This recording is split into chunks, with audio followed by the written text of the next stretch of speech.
Gálatas, capítulo 6. Estamos na reta final dessa carta e de nossa série.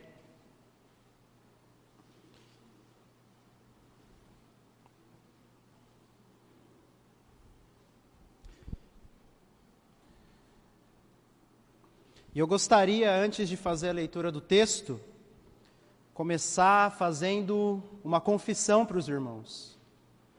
Confesso que há 2 semanas atrás, quando eu me deparei com esse texto e com o assunto que Paulo trata nesses versículos, eu tive medo.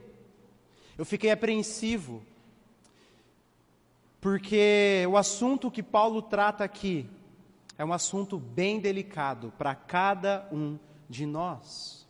E além disso, conforme foi passando os dias e eu fui estudando e me aprofundando, eu percebi que eu tinha pensamentos, conhecimentos equivocados sobre esses versículos, porque eu não conhecia o contexto maior de Paulo aqui. Mas essa é a bênção de se pregar expositivamente em um livro inteiro da Bíblia. Você não escolhe aquilo que você prega. Você não escolhe um tema. Simplesmente é o texto dividido de acordo com os originais. Nós tentamos dividir o texto da melhor maneira. E então o pregador daquela data cai com um texto especificado. Então essas são as bênçãos, dependendo do ponto de vista, de se pregar expositivamente. Às vezes o pregador não é tanto abençoado assim, porque cai com um texto difícil às vezes. Mas sabemos que é o Senhor, em sua soberania, dirigindo a vida da igreja. Então eu peço para os irmãos terem um pouquinho de misericórdia comigo nessa noite, tá bom?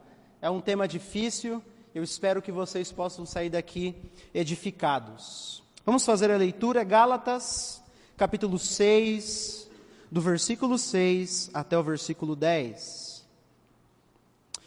Paulo diz assim: mas aquele que está sendo instruído na palavra, compartilhe todas as coisas boas com aquele que o instrui. Não se enganem, de Deus não se zomba, pois aquilo que o homem semear, isso também ceifará. Quem semeia para a sua própria carne, da carne colherá corrupção.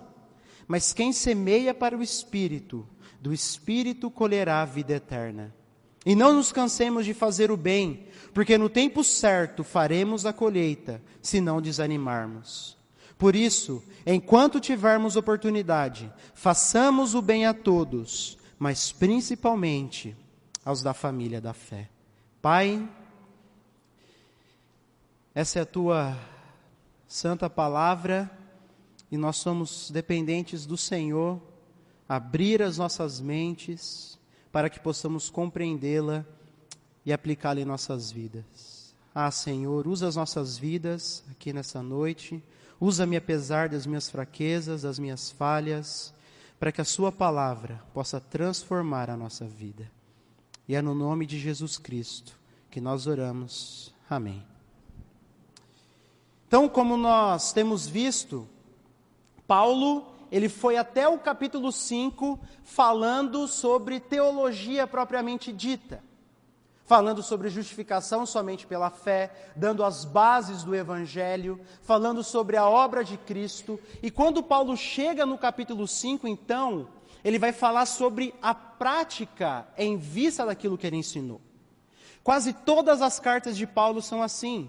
Os primeiros capítulos, a teologia, e então, nos capítulos finais, como essa teologia deve transformar a nossa vida.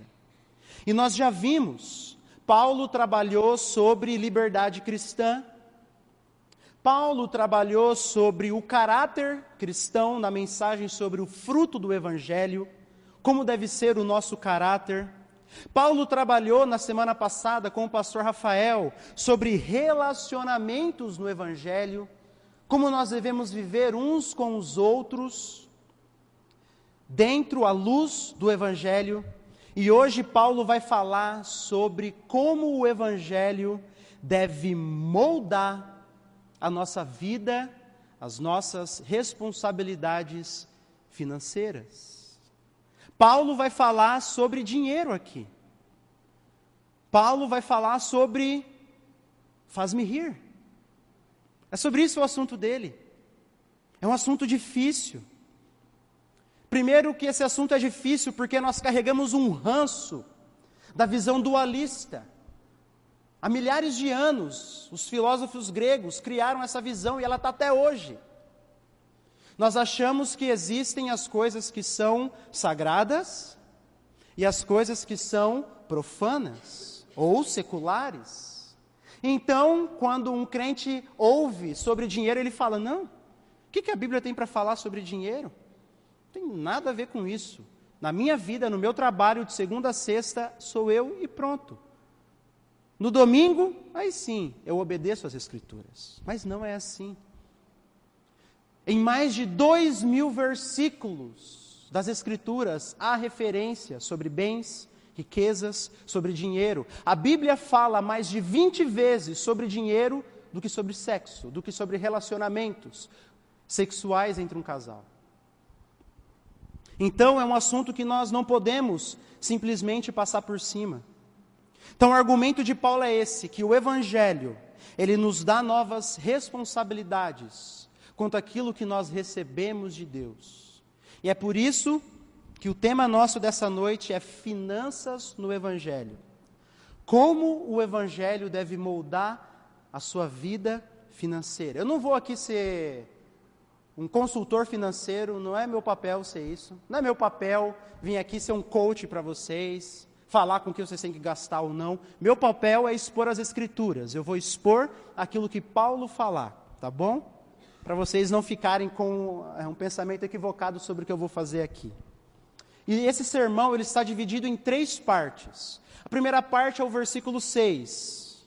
O Evangelho nos dá uma responsabilidade quanto aos nossos líderes espirituais. Versículo 6. A segunda parte vai do versículo 7 até o versículo 8, que é no geral agora. O Evangelho nos dá novas responsabilidades para conosco mesmo, para nós mesmos. E então, no versículo 9 a 10, o Evangelho nos dá novas responsabilidades financeiras para com o nosso próximo, tá bom? Para com os nossos líderes, para conosco e para com o nosso próximo.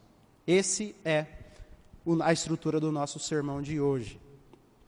Então, começando, primeira parte, uma responsabilidade para com os nossos líderes espirituais. Paulo diz no versículo 6, mas aquele que está sendo instruído na palavra, compartilhe todas as coisas boas, faça participante de todas as coisas boas, com aquele que o instrui. A mensagem de Paulo no versículo 6 é simples. Aquele que está sendo instruído na palavra deve ajudar no sustento do seu mestre. Coisas boas aqui pode significar muito mais do que o aspecto financeiro. Mas a palavra faça participante ou compartilhe é usada por Paulo em diversos outros textos para falar sobre o aspecto financeiro.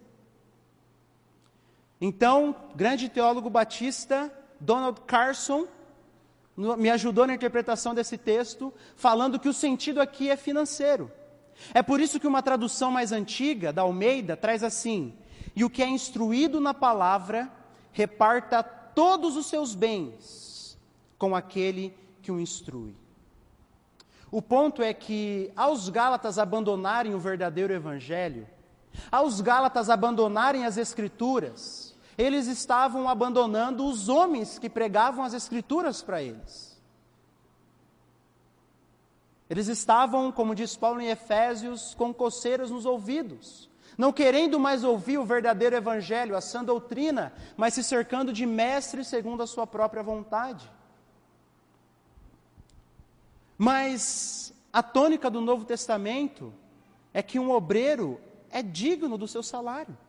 Paulo diz em 1 Coríntios capítulo 9, Paulo diz aos coríntios: se nós vos semeamos coisas espirituais, será muito recolhermos de vós bens materiais? Veja bem, de novo ele está falando sobre plantar e colher. Lá em Coríntios ele está falando isso. Logo após ele diz que o Senhor ordena que aqueles que pregam o Evangelho, que vivam do Evangelho. Que aqueles que têm a profissão de pregar o Evangelho, que então vivam integralmente do Evangelho. Essa é uma tônica de todo o Novo Testamento. Em 1 Timóteo, capítulo 5, Paulo diz que são dignos de dobrados honorários, dobradas honrarias, aqueles que presidem bem, mas especialmente os que se afadigam, se esforçam, labutam na pregação da palavra. Esse é o assunto de Paulo aqui. E quem deve compartilhar, ele diz, aquele que está sendo instruído. Literalmente no grego é catecúmeno. Catecúmeno. Uma palavra um pouco antiga. Mas é isso que está falando, ele está usando no singular aqui. Porque ele está chamando cada membro, cada um que ouve essa palavra para a sua responsabilidade. E aqui eu preciso fazer uma pausa e reconhecer que há dois equívocos quanto a esse assunto na igreja. Primeiro, meus irmãos, eu não estou falando aqui que pastor tem que andar por aí de Porsche, que pastor tem que morar em casa milionária. Não estou falando isso, que pastor tem que construir um império para ele. É bem verdade que há abuso de muitos líderes hoje na igreja. Você vê, está cheio na televisão. A mídia parece que tem uma vontade exacerbada de mostrar as falhas nessa área dos pastores. Tudo bem que às vezes eles exageram, mas eles não criam essas falhas. Eles não inventam essas notícias. Elas são aí, elas são reais. Mas em 1 Pedro, ele diz, Pedro ordena aos presbíteros da igreja que ele estava escrevendo, que eles não deveriam pastorear por ganância. Então ninguém vira pastor para ganhar dinheiro. É isso que Pedro está falando. Não pastoreiem, não preguem o evangelho esperando receber da mão do povo. Não é essa a motivação do pregador. Mas eu quero que você tenha isso em mente, principalmente você que não é crente. Isso que você vê, essas distorções que você vê, não é cristianismo. Esses homens estão errados. Quem se enriquece às custas da igreja está em pecado. A Bíblia é clara quanto a isso. Mas nós também não podemos deixar que esse erro nos leve para o outro extremo. Muita gente acha que para ser pastor ou missionário tem que passar necessidade, tem que viver, entre aspas, pela fé, tem que viver no limite, tem que ganhar pouco, praticamente mendigar o pão. O pastor não pode viajar para um lugar diferente com a sua família, que o povo já fica escandalizado. Isso é outro equívoco, dentro das igrejas. Muitas congregações se acham donas dos pastores. Eu que pago o teu salário. Faz jogo com os pastores. E aí o pastor tem família, tem esposa, que essa é uma outra coisa. Geralmente as igrejas contratam os serviços dos pastores, mas querem que a esposa também sirva em tempo integral. Querem que a esposa aconselhe. Querem que a esposa ensine para as mulheres. Então muita gente se acha dona dos pastores. Acha que pastor tem que viver na miséria. A palavra que Paulo usa aqui, compartilhar ou façam participantes, é a palavra koinonio ou koinoneo. É a mesma palavra utilizada para a nossa comunhão com o Espírito Santo. Então Paulo não está falando que é um salário, como se um superior, uma entidade superior pagasse para alguém inferior. É uma associação, é uma parceria. Esse é o ensino de Paulo aqui. Aplicações. Meus irmãos, os nossos pastores não estão aqui por falta do que fazer, e nem por dinheiro. O pastor Flávio tem outra formação. Como bom mestre que ele é, ele poderia estar dando aula em outros lugares. Pastor Rafael e a sua esposa são ambos formados em direito. Tanto ele quanto ela abandonaram concursos públicos para estarem aqui. Pergunte para o pastor Guto se ele fez teologia pensando na remuneração, ou se ele tivesse pensando em dinheiro, ele não deveria ter feito outra coisa. Pastor Davi é engenheiro eletricista, podia estar lá na América ganhando uma grana. Vocês acham que viraram pastores por quê? A família decidiu seguir esse caminho por quê? As esposas escolheram seguir eles por quê? Por causa de dinheiro? Pergunte para cada um deles, eles vão responder: não. Vim em obediência a Deus. Não vim pelo que eu quero ganhar ou pelo quanto eu iria ganhar. Eu vim porque eu tenho que obedecer a Deus. E a minha pergunta é: o quanto que você tem honrado seus pastores?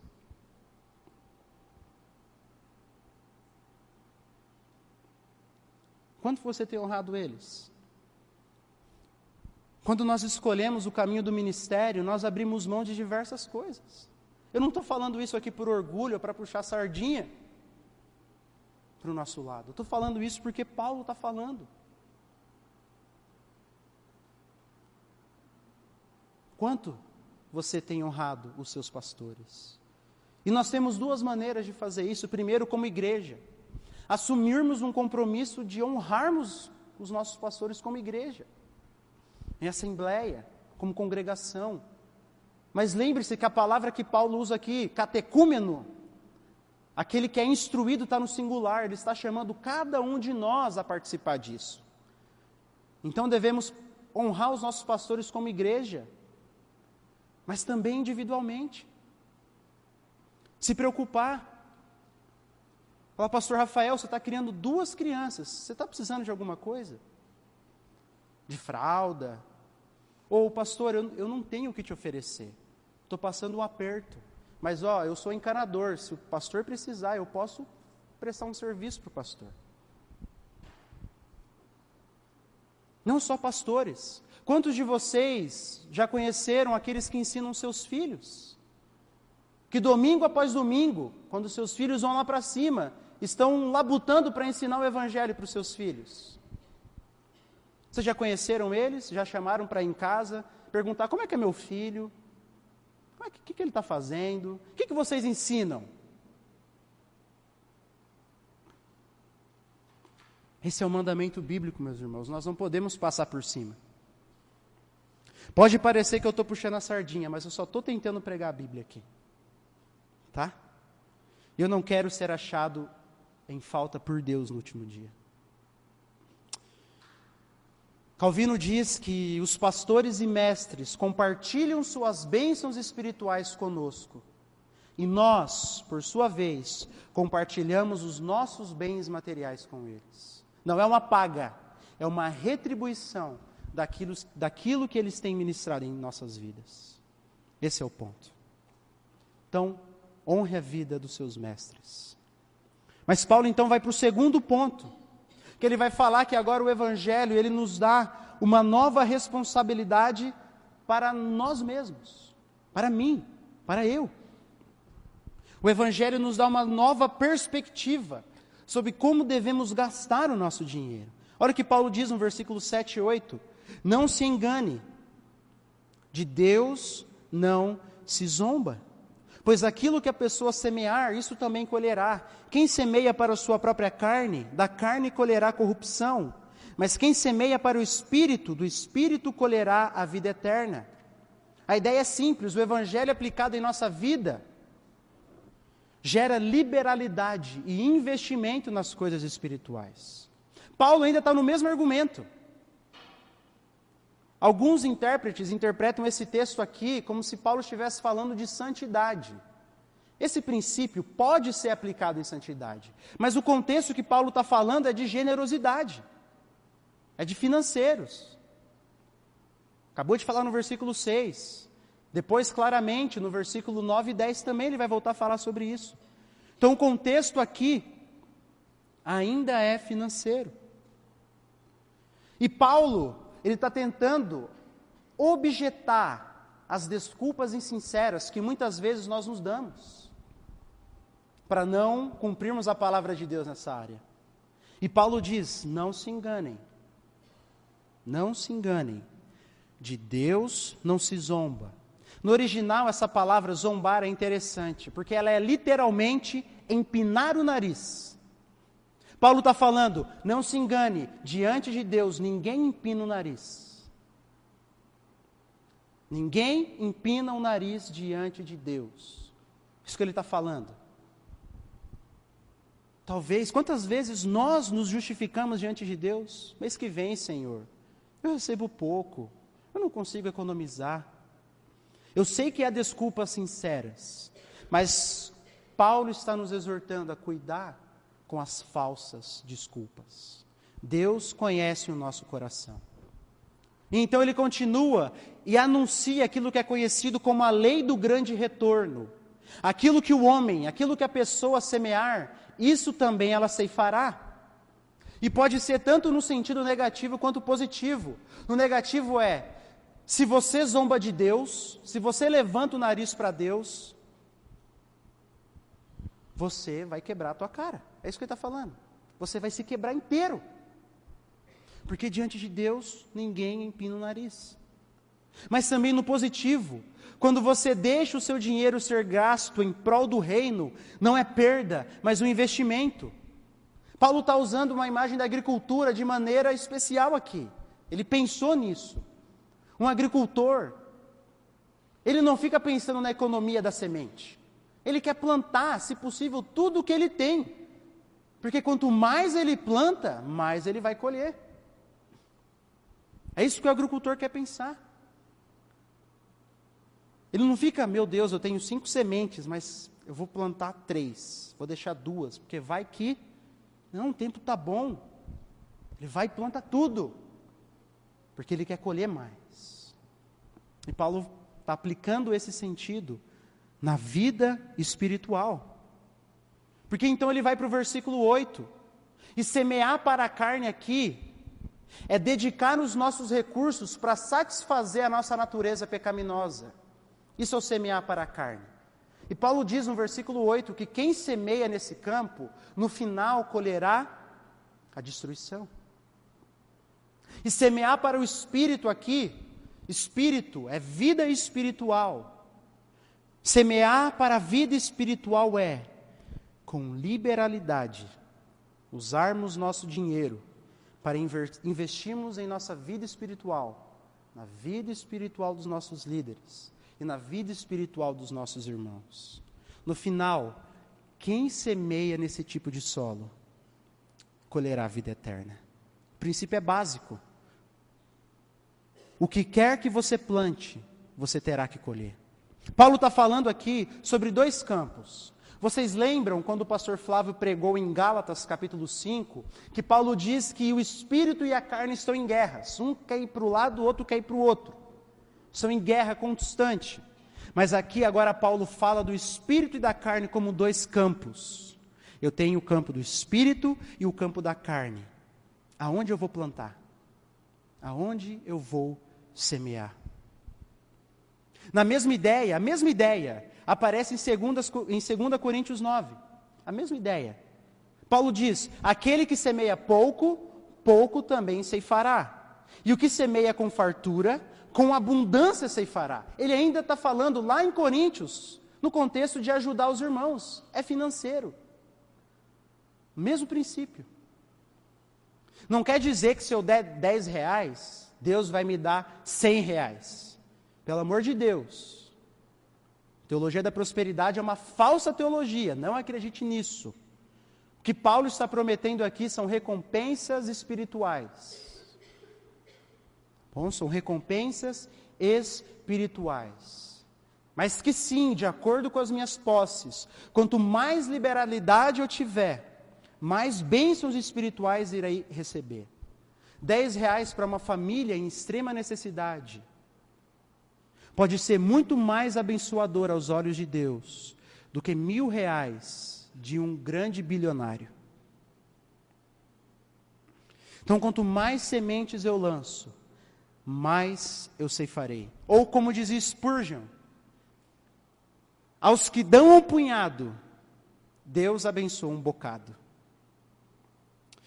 Nas aplicações, meu irmão, se você usa o seu dinheiro só para você, para dar vazão aos seus desejos carnais, você colherá corrupção. Mas como eu posso saber, Léo, se eu estou semeando para a carne? A Bíblia nos fala. Se você usa seu dinheiro para dar vazão aos seus desejos pecaminosos, lembra das obras da carne? Se você usa o seu dinheiro somente para suas bebedices, para glutonaria, comer exacerbadamente, para idolatria, para impureza, isso são maneiras de usar o dinheiro para satisfazer os pecados da carne. Mas também se você usa o seu dinheiro somente para acumular tesouros na terra e não no céu, está contrariando uma palavra de Cristo. Cristo nos ordena a não acumular tesouros na terra, onde a traça e a ferrugem corroem, mas no céu. Então, se você está usando o seu dinheiro somente para juntar tesouros aqui, veja bem, a Bíblia não fala do quanto. A Bíblia não fala qual o número máximo de casas que você tem que ter, ou qual carro você tem que ter. Não é esse o ponto das Escrituras. O ponto das Escrituras é onde está o teu coração. É um princípio. Às vezes, alguém que não tem uma casa pode estar caindo nesse erro de acumular tesouros na terra. E um grande empresário pode estar fazendo isso para a glória de Deus, pensando nos tesouros celestes. Então, o ponto das Escrituras é isso. Para o que você está usando o seu dinheiro? Outro, se você usa o seu dinheiro como fonte de segurança e paz. Se você só se sente seguro quando a sua conta bancária está cheia. Deixa eu te perguntar, de onde vem a tua segurança? Nós lemos agora no início do culto.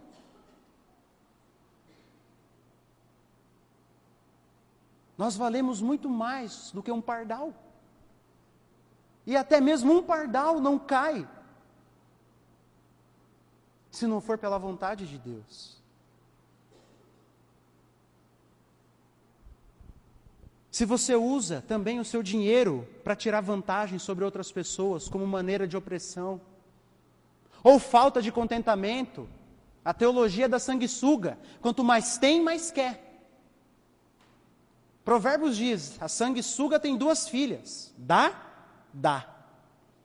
Quero mais, quero mais. Mas às vezes até mesmo uma pessoa que está sem dinheiro pode estar caindo nesse erro, porque ela acreditou na mentira que contam sobre o dinheiro. E todos os problemas dela, ela bota a culpa no dinheiro. Não, se eu tivesse dinheiro, não é por causa da falta de dinheiro, não, porque você sabe, né? Falta de contentamento. Então essas são maneiras de semearmos para a carne. Mas então, como semearmos para o Espírito? Ou parafraseando, como usar o meu dinheiro para investir na vida espiritual? A Bíblia também nos apresenta princípios para isso. Primeiro, cuidar da sua própria família. Em 1 Timóteo 5, Paulo diz que quem não cuida da própria família, negou a fé e é pior do que um descrente.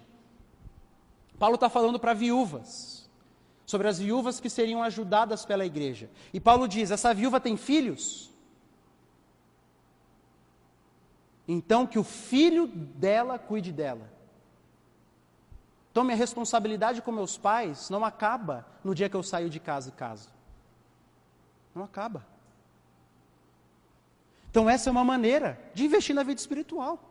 Se você está deixando de pôr comida na mesa para gastar seu dinheiro com outras coisas que não são relevantes, você está semeando para a carne. Mas também, como nós vimos, compartilhar com os nossos líderes espirituais. Compartilhar com os irmãos na fé, com outros que não são da mesma fé, como nós veremos no versículo 10. Apoiar missionários. O texto que Isaías leu, na sequência, o contexto ali em Mateus 10 é que Jesus está enviando os 12 para pregar o Evangelho. Ele diz que até mesmo quem oferecesse para eles um copo de água fria seria recompensado. Então, apoiar missionários é uma maneira de investir no reino. É uma maneira de investir na vida espiritual. Apoiar a igreja local. Se você veio na EBD sobre eclesiologia, ou participou da classe dos novos membros, você sabe disso. A Bíblia chama cada um dos seus membros a se comprometerem financeiramente com o cuidado da igreja.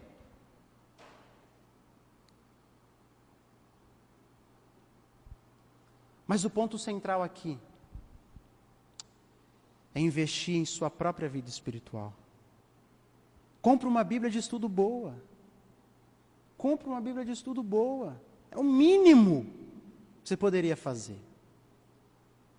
Os pastores já indicaram, perguntem para eles quais. Ah, mas é caro, mas tem tanta coisa que a gente gasta que é caro. Tanta coisa. Livros. Deixa eu te perguntar, pai, quantos livros sobre criação de filho você leu? Ah, nenhum? Tá bom, então me apresente os princípios bíblicos que você segue para criar os seus filhos. Muitos de nós criamos os nossos filhos mais baseado na psicologia secular do que nas escrituras. Achamos que sabemos tudo. Namorados, noivos, quantos livros de casamento vocês leram sobre aquilo que a Bíblia fala sobre isso? Mas não, a gente sabe de tudo, né? A gente sabe de tudo. Eu poderia falar, aplicar em todas as áreas aqui. Todas as áreas de ministério. Quem ensina nos jovens? Quantos livros sobre o ministério de jovens já leu? Quem ensina nas crianças? Pais, filhos, avós. Então invista em livros, congressos, para você, para sua esposa, para os seus filhos. Então são maneiras de nós semearmos para o Espírito. Terminando esse ponto, semeie no campo do Espírito e saiba que esse é um investimento que te retornará algo que nenhuma bolsa de valores pode te dar. Provérbios 3 diz assim: honra o Senhor com os teus bens e com as primícias de toda a tua renda, e se encherão fartamente os teus celeiros, e transbordarão de vinho os teus lagares. Honrar ao Senhor com os teus bens não diminui o teu suprimento. Eu sei que lá no seu aplicativo do banco vai parecer que diminuiu, mas não diminuiu, espiritualmente falando. Eu sei que a sua carteira vai ficar um pouco mais leve, mas espiritualmente falando não diminui, e sim aumenta. A generosidade de coração alegre, tá? De coração alegre, não esgota os nossos recursos, antes traz mais ainda a generosidade divina, mais ainda. Semeie no Espírito, e você não se arrependerá, você não se arrependerá. Melhor é dar do que receber.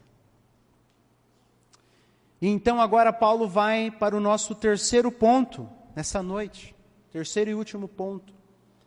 O Evangelho, ele nos apresenta uma nova responsabilidade agora para com o nosso próximo. Olha o que ele diz no versículo 9 e 10. E não nos cansemos de fazer o bem, porque no tempo certo faremos a colheita, se não desanimarmos, desfalecermos. Por isso, enquanto tivermos oportunidade, façamos o bem a todos, mas principalmente aos da família da fé.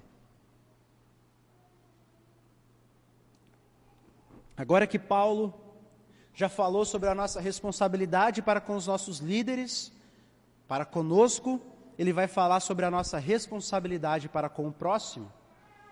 E ele começa no versículo 9, respondendo justamente para você que pode estar pensando: tá bom, Léo, eu invisto no Espírito, mas eu não vejo recompensas espirituais para mim. Mas Paulo nos encoraja, está te encorajando nessa noite. Não se canse de fazer o bem. Ele está falando isso porque ele sabe que você vai se cansar um dia. Ele está falando isso porque ele sabe que você pode se cansar. Mas ele diz: não se canse de fazer o bem. Nós devemos permanecer firmes e sempre estarmos prontos a agir com generosidade para com todos. Porque diz ele que a seu tempo ceifaremos, se não desanimarmos. É a seu tempo aqui é que é um tempo determinado, não nosso, mas de Deus. Talvez você nunca veja a sua recompensa espiritual aqui, mas ela nunca vai passar despercebida aos olhos de Deus, e no último dia você verá. Esse é o ponto. Esse é o ponto. E então ele vai para o versículo 10, ele diz: enquanto tivermos oportunidade. Paulo sabe que há tempo para tudo. Paulo conhece Eclesiastes. Há tempo para plantar e há tempo para colher. E ele termina: façamos o bem a todos, mas principalmente aos da família da fé. Nós devemos ser generosos para com todos, independente da raça, do credo ou da religião. Mas principalmente, acima desse todos, acima desses que não são da nossa fé, nós devemos ajudar aos que são da nossa fé. E a palavra no original aqui é domésticos. É interessante porque naquele tempo as igrejas eram em casas. Então parece que o que Paulo está nos chamando aqui é que nós devemos ajudar principalmente a nossa congregação, aos domésticos, aos que participam da mesma reunião que nós. Esses deveriam ser a nossa prioridade, acima dos que não são. E há dois erros hoje bem comuns na igreja evangélica. O primeiro erro são aqueles que focam somente nos de fora. Falam em justiça social, ajudam os de fora. Lembro uma vez que um refugiado cristão lá do Oriente Médio falou para um grande amigo meu, bem assim: eu queria ter chegado no Brasil. Bem triste ele estava. Ele falou assim: eu queria ter chegado no Brasil muçulmano. Porque os missionários, as igrejas, ajudam mais os refugiados muçulmanos do que os próprios refugiados cristãos. Por quê? Porque eles querem ganhar convertidos. Olha, eu preguei, ajudei lá, se converteu sobre mim. Isso é um erro. Isso é um erro. Mas também há um erro nos que focam somente nos de dentro. A Bíblia é clara, devemos ajudar também os de fora. Devemos participar. Às vezes surge na cidade algum evento para juntar alimentos, devemos participar. Às vezes passa alguém na porta da sua casa pedindo para você doar alguma coisa em troca de ovo. Ajude. Nós devemos ajudar a todos, independente da raça, religião. Mas principalmente, acima, devemos estar mais atentos aos da nossa família da fé. E a aplicação aqui é: ajude os que estão passando necessidade ao seu redor. Às vezes é alguém da sua família, às vezes é um vizinho seu, às vezes é um pedinte na rua. Enquanto tiver oportunidade, se você tem condições, ajude-os. Mas principalmente, fique de olho nos seus irmãos. Se importe. Pergunte aos pastores, aos diáconos. Se eles puderem falar, eles vão poder. Senão eles vão falar: irmão, me entrega que eu entrego. Tem sempre alguém, meus irmãos, precisando de alguma coisa. Tem sempre alguém. No dia 14 do mês que vem, nós vamos levantar uma oferta para os nossos irmãos lá da Coreia do Norte. Venha preparado.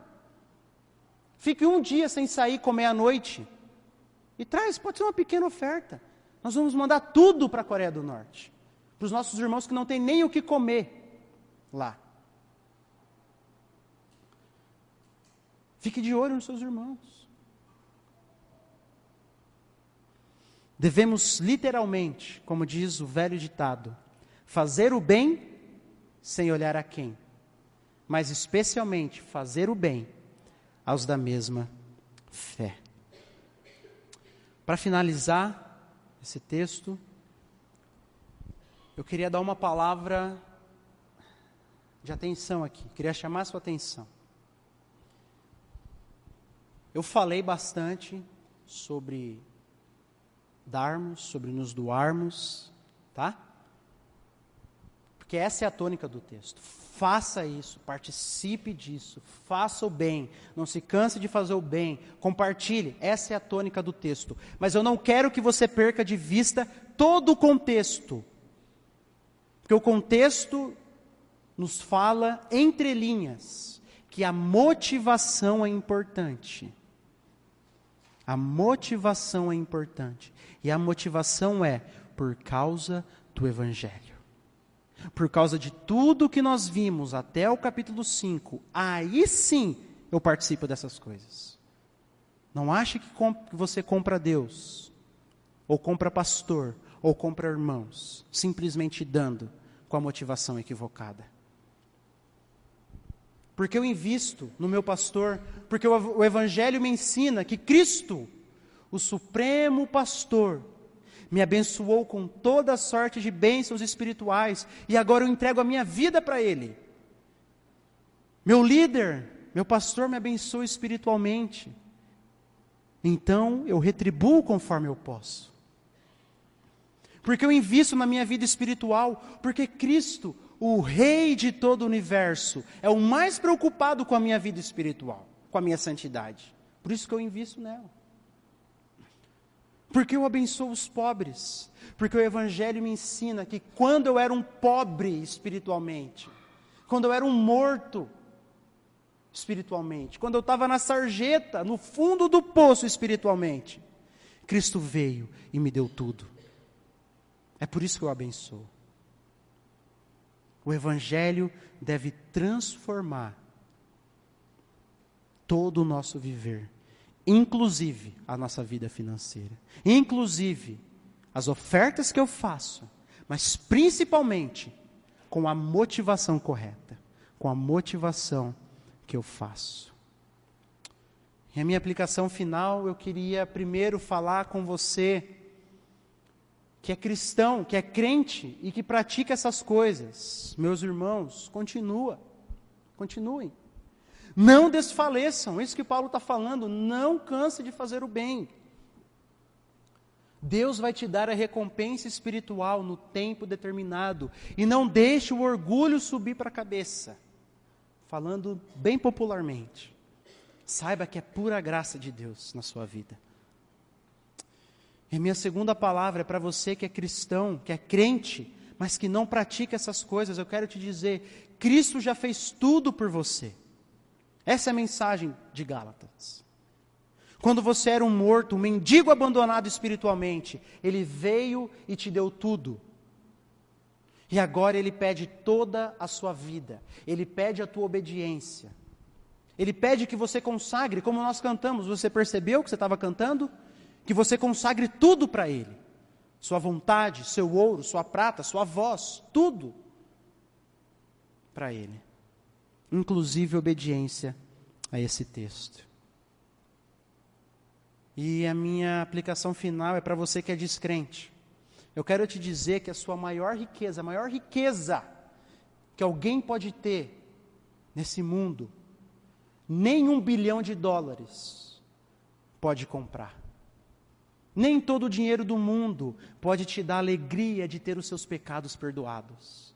Nenhum dinheiro do mundo pode te dar a alegria de ter paz de mente, paz de consciência.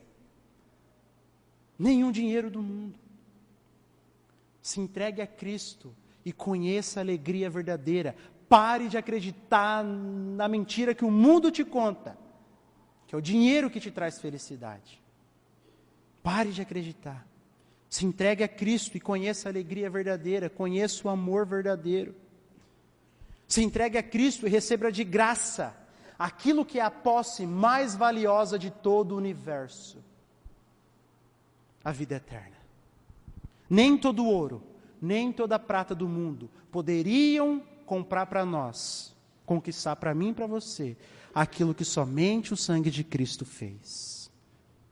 Essa é a mensagem do Evangelho para nós. Então, você que é um descrente, que você possa confiar em Cristo, porque Ele já fez tudo na cruz. Se entregue para Ele. E para todos agora, lembrem-se, do Senhor é a terra e toda a sua plenitude. Tudo vem dele, tudo vem dele. E um dia tudo voltará para ele. E o que você fará com aquilo que ele entregou em suas mãos?